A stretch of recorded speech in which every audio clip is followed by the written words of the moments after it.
Welcome to another edition of Anglican Unscripted. This is episode 919. I'm Kevin Kallsen.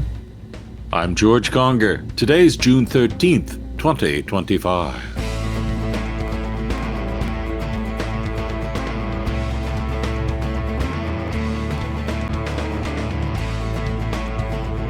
All right, welcome to another episode of Anglican Unscripted. Right now, I'm going to let you know, it's hot outside. I have two ACs going. You can hear the humming in the background. There is a dog snoring behind George somewhere. I hear going on here. And it's also pollen Three dogs, season. Kevin. Three dogs snoring. I thought it was one really bad dog. Yeah, three dogs back there. And it's pollen season, so every once in a while, you're going to see Kevin go, rub my nose because it's itchy. And that's what you get when you watch two old guys for information about what's going on in the Christian world, in the Anglican Communion. Now, the tide has turned, George. YouTube has now decided that old, wise people talking about a single topic is something they promote.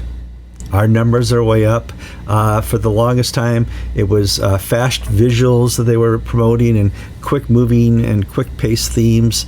Young YouTubers and young influencers, they love promoting that. But in the last 6 weeks, people sitting in a field with a cowboy hat holding a pipe will get 1 million views just talking about general topics. It's the strangest thing. So hopefully we can up ourselves above 10,000. But we are niche, George. We are very niche. How niche are you down in Florida? How's the weather down there? Well, we've started the 3 o'clock rains. That's from now until, the end of September. Every day between 3 and 5, the skies will open and the heavens will pour out on us. And it always happens when I least expect it. I was working outside yesterday afternoon. What did your doctor tell you? Yeah, it's too hot. Which doctor? I mean, because I've been to the urologist earlier today and had my prostate exam. Do you want to talk about? Let's do the PSA scores and everything. And I'm out there on the tractor, and the heavens begin to unload. And man, I thought I was going to be whisked away to Kansas or to Oz like Dorothy with all the winds and the rains and the clouds and the storms and everything. Yeah, I am privy to my wife and her twin sister having their medical conversations about their doctor's appointment. And I swear to God, George, you could start a podcast and make 1 million views and $1 million just taping those two discussing their problems. And you get to this age, and that's your main topic: is how can I make myself live longer and not be miserable? I just got here. I don't know. I don't know, but I think many of the people I know who have lived long lives enjoy being miserable. That's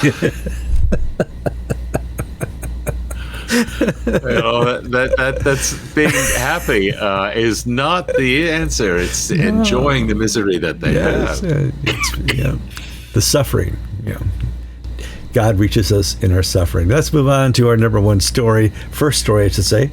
Bishop Martin Snow has quit the LLF as the lead bishop. Now, this is happening over in the UK, so we're going to start with the UK story. The LLF, Living, Love, and Faith, was something that I kind of thought had just died out. We hadn't really heard anything, although it's just working in the background, guys. It's there. And it's lost its muster since Justin Welby had to step down, but it's there, and now it seems it's fallen apart. And first of all, the Church of England has fallen apart in the last 6 months, but let's follow up specifically with the story to demonstrate that. Well, this story actually broke while we were filming last week. And so we didn't cover it last week, and it is only one incident, but it is a systematic of a wider impending collapse of the Church of England. We may say impending. We've been saying that for how long? I don't know. But the story is Martin Snow, who was the Bishop of Leicester, had been the lead bishop in the LLF process, Living in Love and Faith, which was to find a way to thread the needle to be affirming gay relationships and to be upholding biblical standards. Now, we in the Episcopal Church have discovered you can't do that. It's not possible. There is no middle way. Yeah. And so by political fiat, we said this is good, and what we'd always believed is now bad. Which means that one day when the worm turns another direction, we'll say, well, what we thought now is bad, and what we used to think is good. Well, Martin Snow, and he didn't give a reason for the explanation. And he had been having a really tough time because the people aren't cooperating. But immediately after his resignation, the Bishop of London, Sarah Mullally, and the Archbishop of York put out a statement saying, the show will go on. We'll continue to have the meetings. We'll continue to have the consultations. We'll continue to do all this wonderful stuff to find a grand compromise and solution, and we'll talk about it at the next House of Bishops meeting. Well, the guy in charge of making this happen has said, I can't do it. I don't want to do it. He's not given a reason. Could be health, could be personal, could be that this just is a dead horse and he's no longer willing to flog it. Well, he says, hold on. He says with a heavy heart, with a very heavy heart, I've decided to step down from my role as lead bishop for Living Love and Faith. I am hugely grateful to the staff teams and that type of thing, but no, there is no reason. Normally. Well, Kevin, he is an old, he's thinner than we are, but he is an old man. So with a heavy heart, he may have heart issues. He's in his late 50s. I don't know.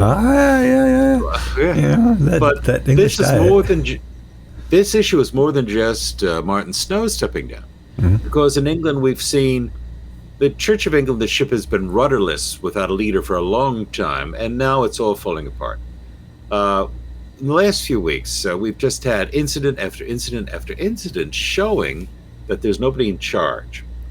And what's happening is we're seeing the Episcopal Church being repeated, its path towards utter and complete catastrophe and failure, being replicated in the Church of England with a good old English twist. Charlie Bell, Dr. Charlie Bell, is a member of General Synod. He is from the Diocese of Southwark, south side of the Thames of London. He's a prominent gay activist. He's this generation's Colin Coward. Whereas our generation's Colin Coward was a nice guy personally, whom we liked personally. We didn't agree with a single thing he said, but we liked him. He loved us. Go on. He loved us. Well, maybe we don't have the relationship we have with Colin, we have with Charlie. We don't have that.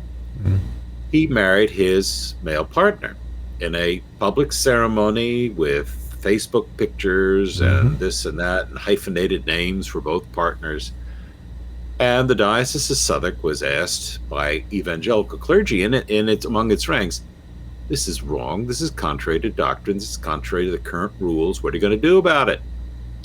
And a form letter was put out to anybody who asked, saying that the bishop is aware, we don't talk about individual clergy, but the bishop is aware of this situation. But remember, in July at the General Synod meeting, we're going to talk about changing things. So what's going to happen? Nothing.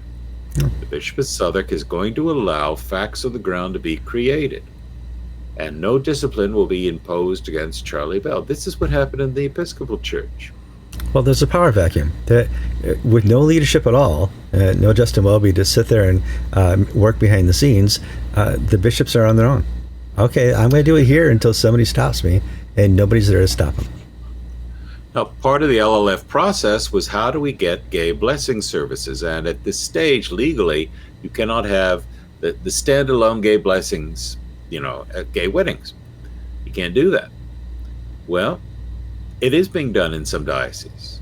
It's one of these dirty secrets that is secrets that are not so secret. Yeah. I mean, you go to different places, clergy are talking about what they're doing. You can see the services on Facebook. And it's just happening.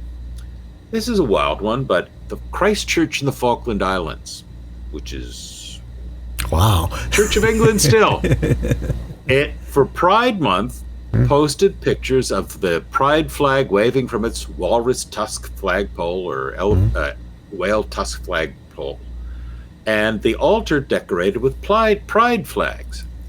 Well, this was ruled illegal in the Church of England's church courts. You cannot have Pride flag altarpieces. And to top it off, Christchurch, Falkland Islands is it's supposedly under the patronage of the Intercontinental Church Society, which is a conservative evangelical mission group. So I said to them, what are you going to do about this? They said, well, it's really under the control of the Archbishop of Canterbury, and there's nothing we can do. And he's not there. So the answer is, you can have flagrant violations from the Falkland Islands to Southwark of church rules. Nobody will do anything about it. Mm-hmm. You can have gay weddings in churches. You have the situation in the United States. Tom Shaw, the Bishop of Massachusetts, would perform gay weddings, including a canon to the ordinary of his diocese, before they were lawful. How can anybody protest against that because the bishop decides whether this case will go forward? And I've decided I'm going to participate in this violation of canon law. Church of England's heading down that path. What else do we have? Well, but let's back up. People have said, why was Justin Welby pushing for LLF? He knew it was going to happen anyway. Here's evidence that even if Justin Welby were in charge, I think this would have happened anyway, to some extent. Well, next month, General Synod is going to debate a private member's motion. Right now, the rule is if you're a seminarian or preparing for ordination, you cannot be in any sort of sexual relationship other than male-female marriage. And that means you can't be living with your girlfriend, you can't be in a gay relationship, or this and that. And people say, well, it's always been that way, but people have been quiet about it. Yes, but it's still right is right, wrong is wrong. You got to get your act together. In my day, unmarried seminarians had to get their bishop's permission to get married. I was already married when I went to seminary, so it wasn't an issue. But the Church of England still doesn't allow, you just to be a footloose and fancy-free college student while you're in seminary. You must live according an honorable, sober, godly life. Well, the rule is now to allow bishops to decide on individual cases. So, yeah, I'm living with my girlfriend. No, we don't plan to get married. She's my partner, and we don't need to go through, all the rigmarole of a ceremony, this and that. Or this is my gay husband or gay wife, whatever you want to call it. And we know this is right in God's eyes. Forget what the church says. Yeah. And listen, we're just going to be allowed. If this passes, it will allow bishops to basically upend, once again, doctrine, discipline, and the scriptures. Yeah. Well, by redefining what marriage is, we're life partners. Okay. And we're going to be sure that we love each other so that we can help them be the best person they can be. Okay. Well, Church of England Evangelical Council is reporting that one of the reasons why things are dead in the water is that there are some bishops who refuse to allow delegated episcopal oversight, or depot as we call it in the United States. They're doing the Charles Benison routine. Benison, the Bishop of Pennsylvania, famously upended all the depot arrangements for the Anglo-Catholics in his diocese. Mm-hmm. They would have Steady Eddie McBurney from Springfield come and take care of things because Benison was unclean because he was into the gay stuff and all this and that, as promoting it as a bishop, not as a participant in the activities. Yes. But Benison said, the most important doctrine in the Christian church is not to love the Lord, not to love your Lord your God with all your heart, soul, mind, and strength, and your neighbor like yourself, but to make sure that my power is not threatened in any way whatsoever. I am the king. And these kings in the Church of England, or queens in many cases, and no double entendres are intended there. No.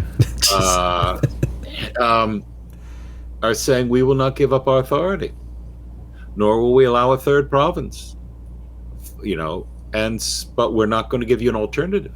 Mm-hmm. So there's no good ways forward. LLF's man charged with getting LLF over the finish line has quit his job because for reasons we don't know. The Church of England facts on the ground are being established on the liberal direction and on the conservative too. We've had services where overseers are appointed. They very skirt the line of legality by what they're saying and doing, but All Souls, Bishopsgate, All Souls, Langham Place, and St. Helens Bishopsgate have had ceremonies where overseers, which are, quote, bishops but not bishops, are recognized. And all this is happening, and the leadership of the Church of England is more concerned about their own power. So in a small way, Martin Snow's quitting one extra job, it's not major life-threatening news, but it is emblematic of the whole impending crack-up. Well, it is. I mean, the whole Church of England should have a heavy heart. You know, it's ridiculous to watch what's happened. They were the mothership that we all wanted to emulate. Now they're a Episcopal Church 2.0. Let's move on to our second story. Israel has attacked Iran. If you were watching the news last night about 9 o'clock, I started getting some text messages from friends saying Israel has launched a attack from within Iran on Iran. What? What? And in typical fashion, we'll talk about people and the responses to the attack. The funniest one I see is this is an unprovoked attack. Okay. Well, I'm waiting for the Crying Game, both the movie and to begin, and I can't wait to hear what Cottrell's got to say. Israel is, the World Council of Churches on cue. Such aggressions endangers the entire Middle East region, reignites cycles of violence, and risks triggering a catastrophic war with global implications. So let me understand this, WCC, with your wonderful history of Jew hatred and vile anti-Semitism and indistinguishable left liberal politics from Greta Thunberg. It's Israel who, for no reason other than just to be mean, has decided to have surgical strikes to take out weapons facilities that are, according to intelligence sources, ready to produce thermonuclear weapons. That Iran's negotiations have been a show just to allow them to finish their work. Yeah. And it's all the Jews' fault for doing this. Now, some of this more I'm not connected. Ask me what's happening in the Anglican Church in Iran, I can tell you. But it's actually on the higher levels, I don't know. But there were people on the blogosphere who are on Wednesday saying something's happening because the U.S. ordered all military dependents out of the Middle East on Wednesday. So something was going to happen. I mean, pulling out people from Qatar and Israel and whatever bases we have. I think we still have a base or two in Iraq, and just send home all dependents. So that means that violence is expected, and boom, we now have Israel, I think, doing the right thing and having a surgical decapitation of the source of the major funding source. If the mullahs in Iran go, you'll find that Gaza is resolved like that. Yeah, absolutely. Iran is a major funder of terrorism. Since the Shah fell, we could go through a list of all the things they've done since then, from holding our hostages, our American hostages during the Jimmy Carter years. But now we have seen that Israel is able to put together some planning. I remember the Stuxnet virus they created that took down the Iranian centrifuges. Took 5 years to develop that. The Lebanese... What? Wanda Stuxnet, she goes to the 8 o'clock service. Yeah, you know her. I don't know. They created that virus back in the Bush administration about 20 years ago that took out all the Iranian nuclear infrastructure was shut down for 5 or 6 years while they had to buy new machinery and new engines for the centrifuges. Then they did this Lebanese pager explosions. That took 10 years to plan. And finally implement. My source last night says it took 20 years of hard work to develop the sources to rent out the warehouse for the Iranian to put together the drones they had there.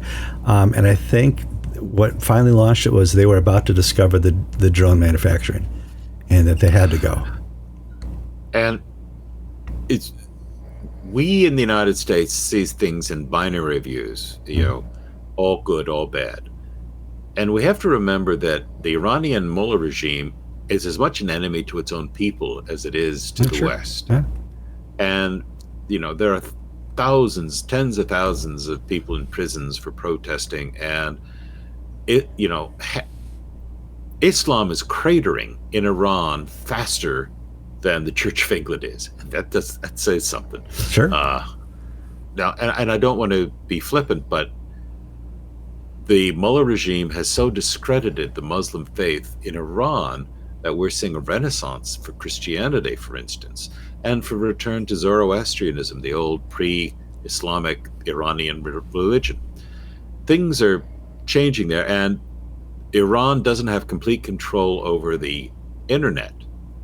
And to my mind, one of the most fascinating things was the Israelis were able to decapitate the general staff, basically kill the leaders of the military, and the top civilian advisors of the government. And there's one photo of a very nice apartment building where there's a hole in the wall. I can't judge the size, maybe 2-3 feet in size, where the Israelis targeted a particular apartment belonging to a general officer of the Iranian Revolutionary Guards to kill him. But the rest of the building wasn't damaged. In other words, they had such precision. First, they knew which apartment it was. Second, they have the munitions that can basically take out one apartment but not take out the building and kill all the other people. They have the air capacity to fly and to launch these things. And as you say, Kevin, you just don't, some people like to say Netanyahu is just a warmonger and likes to detract from his domestic political problems by attacking Iran. Kevin, you're right. This took years and tens of thousands of man-hours, hundreds of thousands of man-hours of planning and intelligence, and Iranians assisting the Israelis to make this happen. Some knew it and some didn't know it. There's reports of the people that they would have to call in. The general's just arrived home. He thought he was calling a newspaper because he thought the newspaper guy wanted to interview the general who was returning home. They had no idea. Mossad works on so many different levels in how to take down a regime. But they said, we're not taking down the regime. All we're doing is taking away the capacity of Iran to offer nukes as a final solution to Israel. And, Well, it's early days yet. I'm just waiting for Anglican leaders, to follow the WCC and mouth the left liberal platitudes. It's funny in American politics, John Fetterman, who had serious brain stroke, is now emerging as one of the voices of reason in the American political scheme, where I keep going, man, this guy's making sense. Yeah, this guy's making sense. He's a Democratic senator from Pennsylvania who really is the old style of American leadership, partisan where it's political, bipartisan on matters that are for the whole and the good of the nation. It's just amazing how things change. Okay. I wish you would get rid of the sweatshirts, but no. But I mean, other than his dress wear, he's the Tip O'Neill of 2025. He's there to say the right thing at the right time, and he's old style Democrat. And the thing is, I'm even saying this about somebody who went to Harvard. I mean, by rights, I should despise this fellow, but there you go. All right, let's move on to our next story. When I was a kid, Northern Ireland was a war zone. And you certainly read the stories and saw the bombings back and forth. And it was in the early 80s, I was trying to understand the conflict between the Protestants and the Catholics, and I never got it. And then emerged a band called U2, and they went to town with their music and tried to explain it themselves. Ireland is back in the news because Northern Ireland is a place of conflict again. They're protesting. No immigrants here. Well, it's some of our UK viewers who dislike us anyway are going to have reason to dislike us even more. Yeah. The Battle of Lexington and Concord in 1775 was the spark that lit the American Revolution. All the elements were there for it to happen. The riots in Ballymena and last night in Ballymena and Portadown, maybe the Lexington and Concord for the British, for the UK, for the European working class to overthrow the elite immigration policies of the elites that seek to replace the population with unvetted, undocumented, unworking migrants from the third world. What happened? Some Romanian immigrants were housed in Ballymena, which is in County Antrim in Northern Ireland. And they, members of the family, 2 teenage boys, raped a 12-year-old Irish girl. This is in a working class, we call them row homes, but where the houses are side by side area. Ireland has had a terrible problem with unrestricted immigration and the government backing the migrants against the native Irish people. But across the border in Northern Ireland, England also, the UK government is also basically, there was a funny little meme, Winston Churchill saying, we'll fight them on the beaches. And Keir Starmer saying, we'll meet them on the beaches and put them in 4-star hotels and not make them work and give them cash allowances to hang out in parks and rape little girls. And free healthcare. Well, free healthcare. But the point is that there is a tremendous degree of social tension and class tension against the elite government's imposition of their worldviews, that nationality and borders don't matter. Well, when this little girl was raped, the people, Protestants and Catholics, even though it was in a predominantly Protestant area, responded by anger. First, they went to the house of the people and they burned out the house. Then we began 3 nights now of rioting in Ballymena, and it has spread to Portadown. It's anti-immigration riots, anti-government riots, for basically imposing these foreigners, these people who will not acculturate. Now, of course, the police response is racism. I heard it, racism right there. I saw it. No, I got to tell you, maybe I'm ignorant, but you put a Romanian and an Irishman next to each other, and I got a hard time telling which race is what. Okay, I mean, I just don't see Romanians. Maybe it's because this is America and, it's a melting pot, but I don't see Romanians as being racist, as being a different race. I don't know, George. I went for a 20-mile bike ride this morning, and I'm clearly a different color than you. So it is what it is.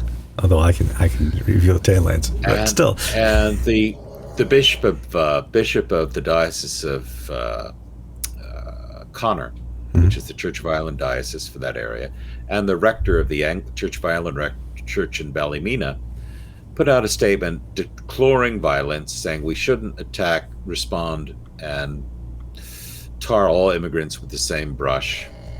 And then they said something stupid. And remember, more Irish people rape Irish girls than immigrants do. That's not the point. The point is that they're there in the first place doing it. But you can't expect a bishop to be statistically intelligent. And then the Archbishop of the Church of Ireland, Archbishop Armagh, came in with sort of a half-wit statement denouncing violence and racism. But what it is telling us is that the elites in the church are blind to the anger that is welling up from the people over uncontrolled immigration and the two-tier justice and social welfare system where migrants are privileged over native-born Irish and English and Welsh and Scotsmen. Absolutely.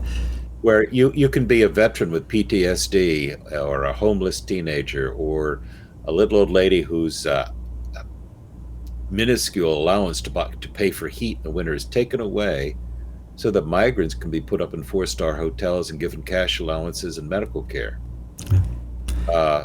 and with no plans to assimilate, no plans to enculturate. But that's the point. Have them there. That's the point. There's no end game.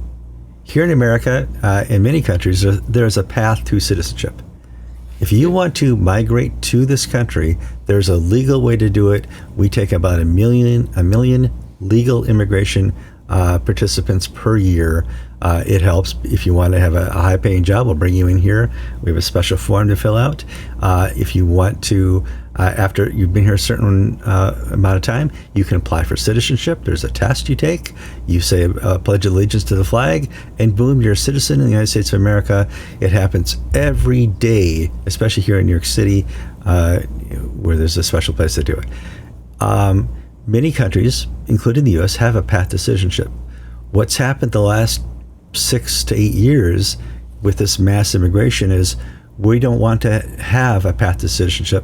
We're having whatever. We don't have a plan, but we are a generous nation, and we want to let people come here.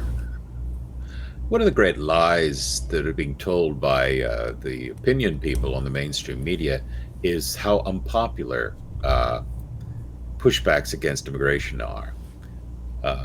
Harry Enton, who is a statistician who does polling for CNN, he's an excitable little fellow. He's one yes, he is. Who so loves what he does. He's too thin. He said, one of the things he found out is before the election, the American immigrant citizens of immigrant background, first-generation Americans,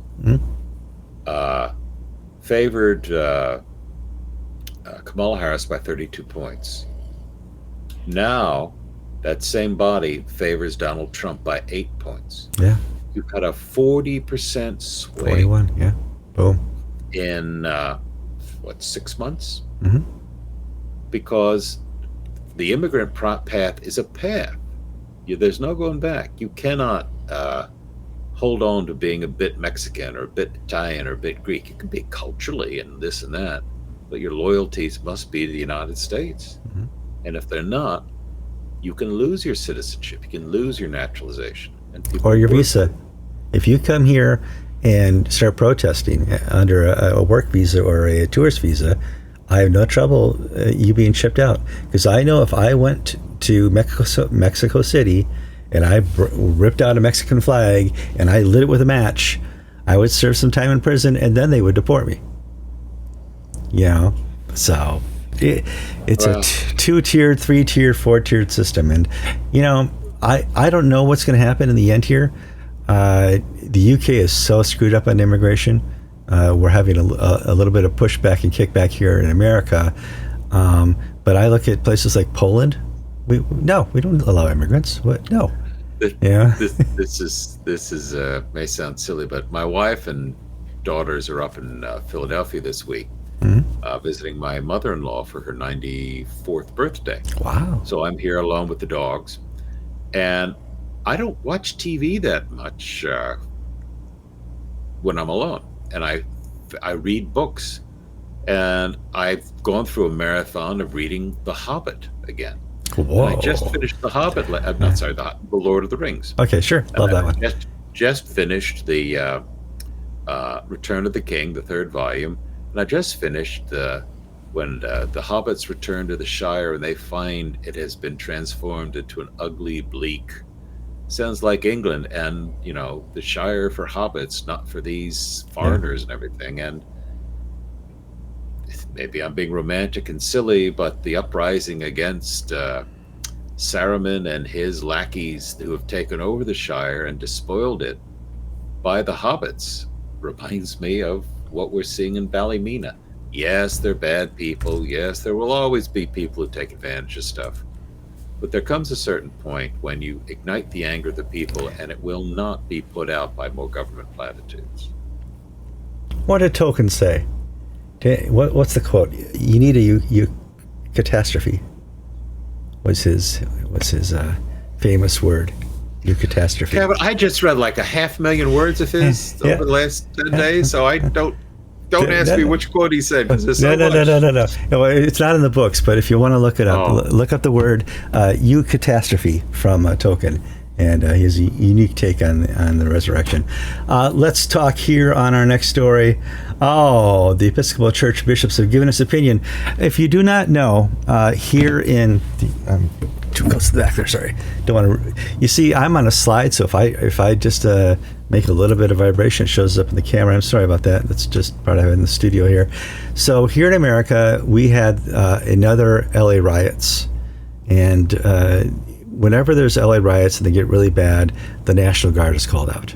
It's happened too many times to talk about. And it started happening here again when ICE agents showed up in different parts of LA and were conducting raids on certain portions of the city and businesses that had lots of illegal immigration, mostly the violent criminal types. And word got out, hey, ICE is here. Let's go out there as citizens of LA and stop them. This caused some riots. President Trump sent in the National Guard and some military. And within literal hours, the riots stopped once the National Guard arrived. I'm interested, as you are, George. This is Anglican Unscripted. What did the TEC bishops of California say about that? Kevin, I know this will come as a shocker. No. But the 5 Episcopal bishops in California denounced Donald Trump for his illegitimate use of the National Guard. You know, we should just cut out all the crap and just make Greta Thunberg the presiding bishop. She is a saint. If we're going to be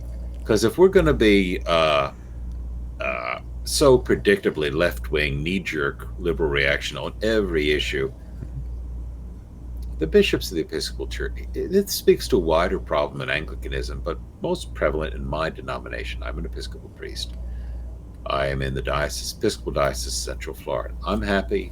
We're in a good place here. Most bishops of the Episcopal Church are not serious people.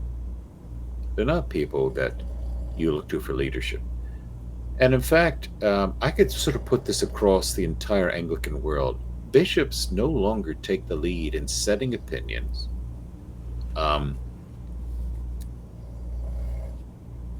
David Roseberry has more heft, morally and intellectually, than I can think about any serving bishop right now. Okay? And there may be a half dozen people like that in the ACNA world. Clergy, rank and file clergy, whose voices are more relevant and heard than the official hierarchy. It's the same with the Episcopal Church. You know, Episcopal bishops, Sean Rowe has sort of joined this, oh, Trump bad, everything bad in the world is Donald Trump. And I don't really, this used to upset, it still does upset me. It irritates me, okay. But it doesn't upset me because I don't look to him for anything intelligent. I just look to him as like the local manager of Sears, and you know, he has all these franchises. Well, a great example, Sears. The franchise is dead. The Episcopal Church's franchise is dead. Okay, well, you know, it's not quite Kmart yet, but it's getting there. But the moral center, the intellectual center, the conversational center of the Anglican world, at least in the United States, and also in England, I would say, has moved out of the institutions into places like Substack, places like Anglican Unscripted and Anglican Inc. You'll get more diversity of opinion and expression of views on the blogs, on the podcasts. I don't want to pump us up because, you know, people can rip us pretty easily right back down again. But where is the center? Where is the fulcrum these days? It's not in the purple shirts. I don't want to sound like a Presbyterian because I'm not. But, you know, what are our current bishops good for? It's like that old war. Ooh, what is it good for? Absolutely nothing. Nothing. Bishops. Ooh, what are they good for? Absolutely nothing. Say it again. No. Yeah. Bruce, what's his face? I know. It's crazy. Let's move on here to next story. Oh, here we go. So posted, I think Matt Kennedy posted the first reference to Mr. Reverend Ashton Beckton's piece that was a affirming Facebook post about Pride Month. And I forwarded it to you, and there's been some behind-the-scenes backlash to this, and I thought we would talk about it here because this is Anglican Unscripted, and this is an Anglican story within the ACNA, where we know certain leadership in the ACNA has opinions they like to express, and we could talk about that. Kevin, you sent me this link, and Matt Kennedy has talked about it on his podcast. So we won't go so much into the blow-by-blow of what was said, but needless to say, the opinions expressed by Father Beckton were not in line with the doctrine of the ACNA. Or Scripture. And this guy, or Scripture, and or George or Kevin.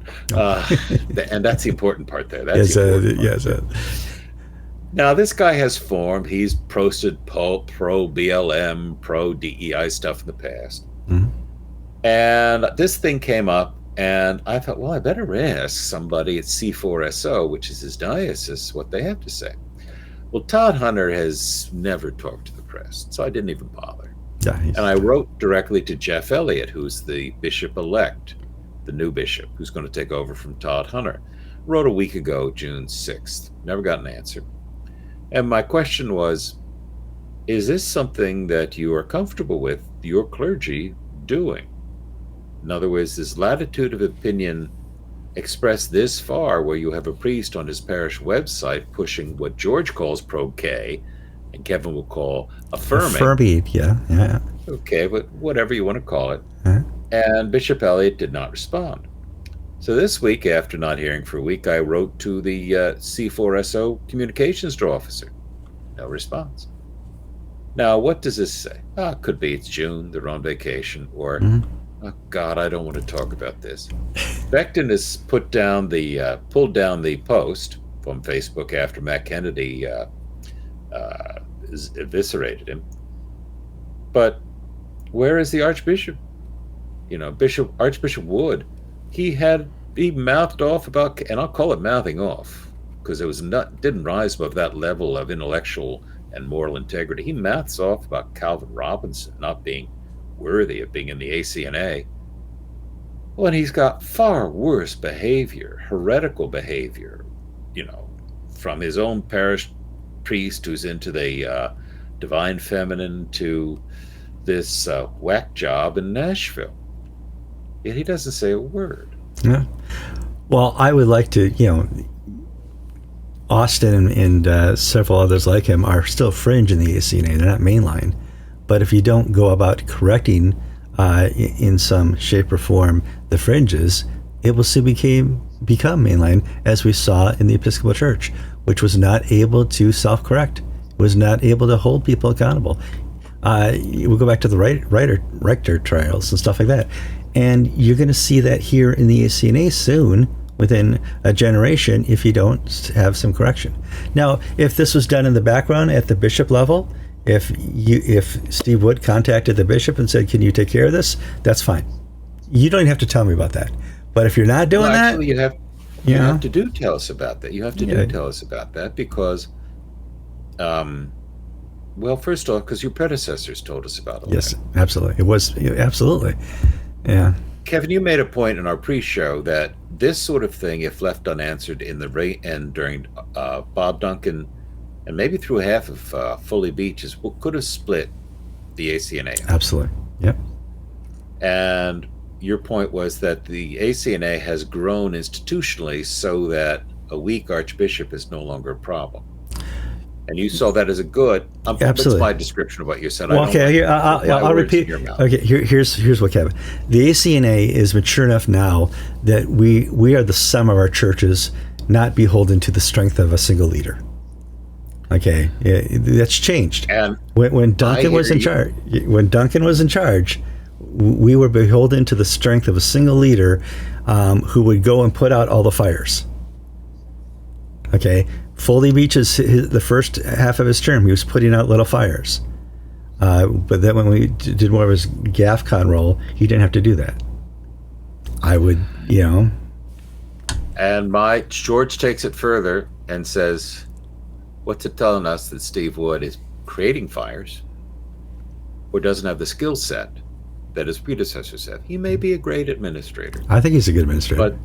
But as far as the charism of archiepiscopacy and leading an organization like the ACNA, maybe it's the learning curve. He's not quite through that yet. Or maybe it's because they still haven't hired a communications person to basically, this is how you do it. Please do that, people. But he's a disappointment from my perspective. Well, am I saying he's a moral reprobate? No, I'm not. I think it's a learning curve. However, I want to encourage the Anglican Church in North America to get a communications person. The better the communications person, the less time you hear about yourself on Anglican Unscripted. That's how it works. It's concise to each other. I don't know. Let's move over to the UK. Canterbury, the diocese, has put out a statement of what the perfect Archbishop of Canterbury would be for them, their bishop. I call it the diocesan profile. And they say their next bishop/archbishop should be pro-women clergy. That's a given. This is going to be scary, George. A person of integrity. What a shocker. Did they ask that they be a believing Christian as well? No. Oh, okay. Okay, must be for and against the acronym, which we just call the queer community here. I don't know. Well, the bureaucratic process to come up with a new Archbishop of Canterbury, we've now reached into the world of being absolutely farcical and ridiculous. It's nuts, yes. I know they're trying to do this well, but man, this is what happens when you let the lawyers take control. Mm-hmm. And you don't. Now, Holy Spirit can work through even all of this nonsense, but sometimes the Holy Spirit is ignored and the process is worshipped instead. Yeah, the Global South, Justin Badiarama, put out a letter saying, look, you think you guys have 5 Global South representatives on your committee. Well, these people were picked by London. Yeah. So you've got 5 tokens, none of whom represent the majority of the Anglican world. So you're fooling yourself and thinking of your 17 people, 5 represent the growing Anglican Communion and the minority. No, they don't. They do not at all. And you need to avoid making the mistakes of Justin Welby if you want to hold this show together and keep the status of the Archbishop of Canterbury. Otherwise, get rid of the 5, foreigners, put in 5 more parish and lay representatives from Canterbury itself, and just do it as a normal search process. Yeah.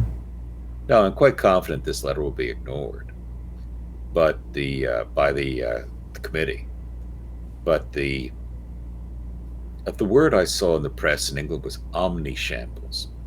It's not a good it's not catchy, but it is an accurate description.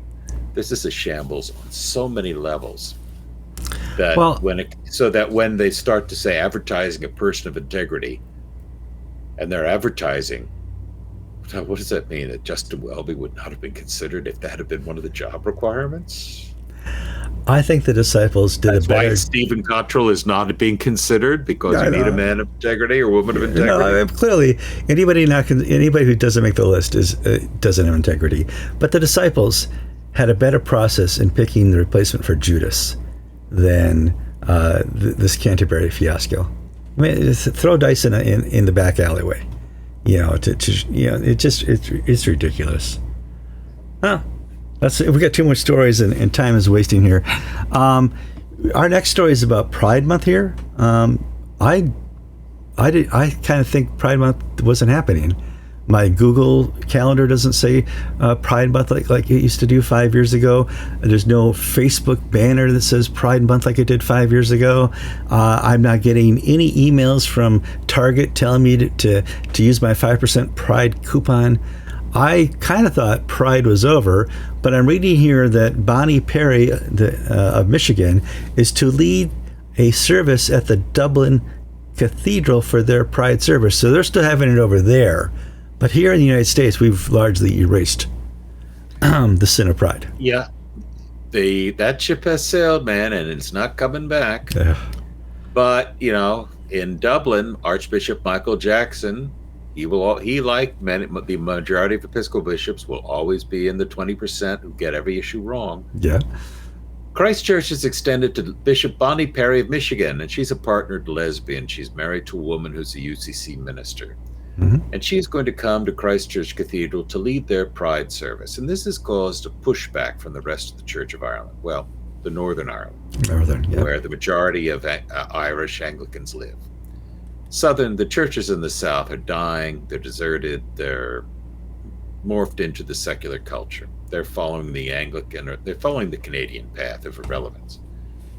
Northern Ireland is still vital. And David Macleay, the Bishop of Down and Dromore, which is basically Belfast, has written saying, look, this won't do. This, you're celebrating something that is contrary to Scripture, contrary to the doctrine and discipline of the Church of Ireland, and you're bringing over somebody who epitomizes, the problem. Now, they'll still go ahead and have this service, but it's...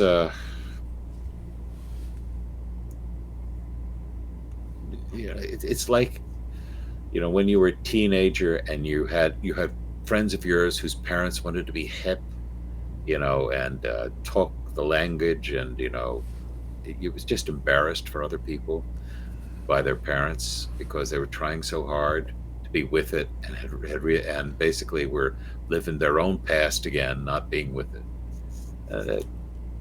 David Jackson, the most unpopular Archbishop of Dublin in a very long time among his own clergy. Sure. Don't trust him an inch. No. Has tried to be hip, and he's just blown it. Okay. You should just try wearing one glove. That'll make him hip.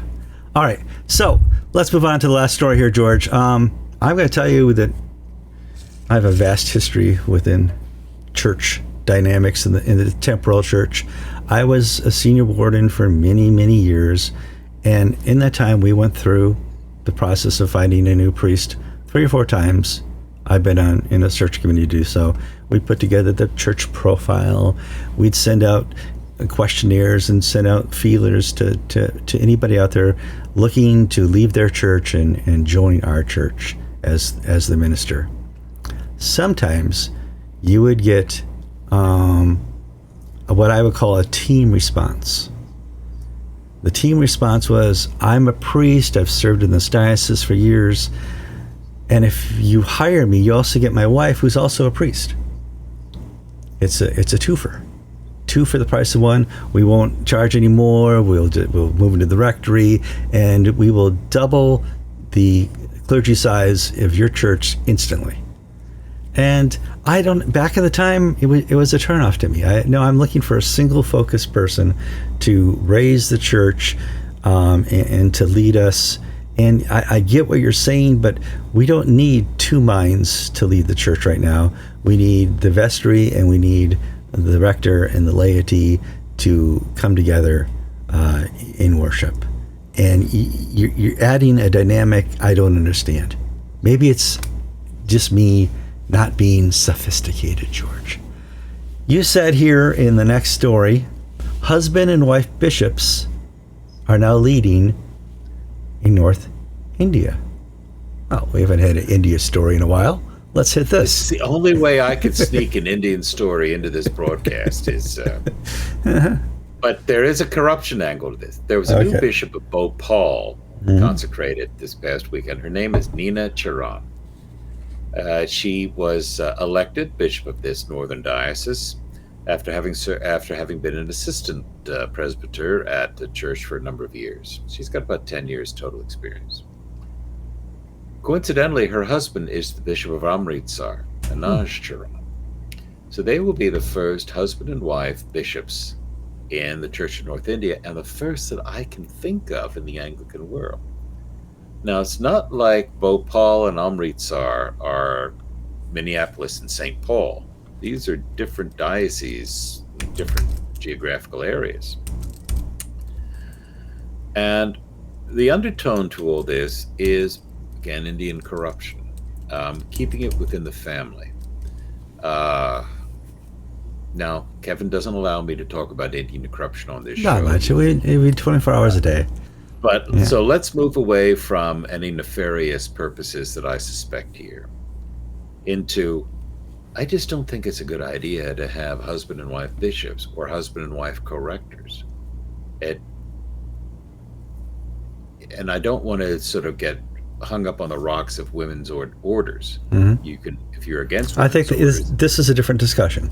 This is a no-brainer. This is two heads of a church. But to have, it almost smacks of you're having the, one representing the feminine and one the masculine, offices. And I just think this is so problematic on so many levels. I